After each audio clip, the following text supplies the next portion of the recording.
محترم ناظرین کرام السلام علیکم۔ جب نظام الدین مرکز کا وفد مولانا سعد صاحب کی طرف سے محتمم دارالعلوم دیوبند مولانا ابو القاسم نعمانی کے پاس پہنچا تو انہوں نے ان کو کیا جواب دیا، ملاحظہ فرمائیے اس ویڈیو کے اندر، اور ویڈیو کے بعد کمنٹ کر کے اپنی رائے کا اظہار ضرور کریں۔ کیونکہ بہت عام بڑے پیمانے پر اس کو پھیلایا گیا ہے اور لوگوں کے اندر غلط فہمی ہے، اس لیے مولانا اعلان کر کے اس سے رجوع کریں۔ وہ اعلان ان کو کرنا، ہم کو نہیں کرنا ہے، عوام میں۔ اور اب اپنے سوال کے تو میں بتا دوں، موسیٰ علیہ السلام کے تعلق سے دو باتیں تھیں۔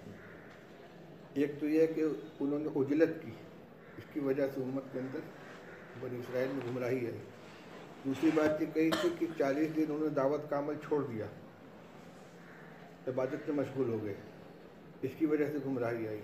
مولانا نے جتنے روز تحریریں دی ہیں، جو حوالے دیے ہیں، وہ سب پہلے مسئلے سے متعلق ہیں، لیکن یہ بات کہ انہوں نے دعوت کا عمل چھوڑ دیا، ہمارے نزدیک بہت بڑا الزام ہے پیغمبر کے اوپر۔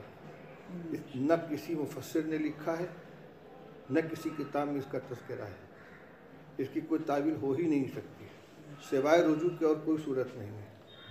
اب وہ رجوع ان کو کرنا ہے اور ہمارے پاس نہیں بھیجنا ہے، عوام میں اس کو بیان کرے گا۔ یہ کام ان کے ذمہ کا ہے، ہمارا کام ختم ہو چکا ہے۔ ہمارا یہ کہنا ہے کہ پیغمبر کو اللہ نے دعوت کے لیے بھیجا ہے، اس کا کام ہدایت پھیلانا ہے۔ جو نبی جس امت کی ہدایت کے لیے بھیجا گیا ہے، اس کے اوپر یہ الزام کہ انہوں نے 40 دن تک دعوت کا عمل چھوڑ دیا، جبکہ اللہ کے بلانے سے گئے ہیں، اپنے مرضی سے نہیں گئے ہیں، اور اپنا قائم مقام بنا کر گئے ہیں۔ اور قائم مقام بھی کس کو بنایا ہے؟ جو ان کے ساتھ نبوت میں شریک ہیں۔ اللہ نے ان کو بھائی ہونے کی وجہ سے نہیں، صرف انہوں نے اللہ سے مانگ کر ان کے لیے نبوت دی ہے، اشرکوا فی امری، اور اللہ نے ان کو نبوت کا مخاطب بنایا ہے۔ جگہ جگہ قرآن پاک میں دونوں کا تذکرہ ہے۔ اذهبا الی فرعون، تم دونوں فرعون کے پاس جاؤ، فقولا لہ قولا لینا، تم دونوں اس سے نرمی سے گفتگو کرو۔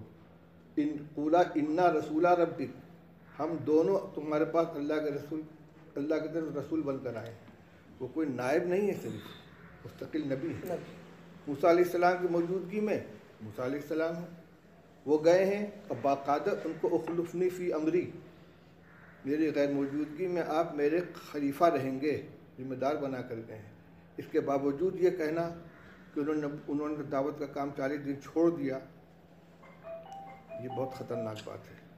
اور پھر اس کے نتیجے میں 5,88,000 بنی اسرائیل جو سب کے سب ہدایت پر تھے، بچڑے کی پوجا پر اکٹھا ہو گئے۔ یہ کسی نے نہیں لکھا ہے، نہ کوئی اس کی ہمت کر سکتا ہے۔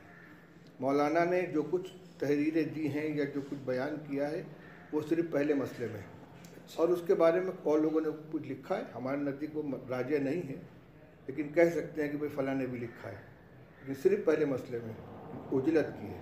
لیکن یہ کہ دعوت کا عمل چھوڑ کے چلے گئے، یہ اس سے زیادہ بڑا الزام ہے۔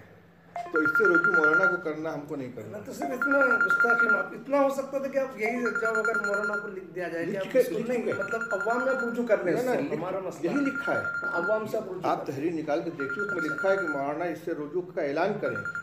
تو اعلان کرنے کے وجہ میرے پاس بند پرچہ کیوں چوتھے رجوع نامے کا جواب ہے جی، چوتھے رجوع نامے کا جواب، چوتھے رجوع نامہ کا جواب ہم نے زبانی دے کر کاغذ واپس کیا ہے۔ یہی میں کہہ رہا تھا، نہ یہ ہماری ذمہ داری یہ نہیں ہے۔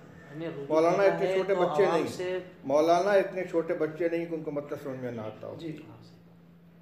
جب تحریر جا چکی ہے کہ آپ اس کا اعلان کیجئے، تو اعلان نہ کر کے میرے پاس کیوں تحریر بھیج رہے ہیں؟ اب اعلان ہو عوام کے اندر، رجوع نامے کا پہلا ادھر ہو، بعد میں پھر بھائی وہ اعلان کر دیں تو کام ختم ہو جائے گا۔ ہم نے کوئی جواب نہیں مانگا ان سے۔ جی جناب، اعلان کرو، انہوں مطمئن۔ وعلیکم السلام۔ جی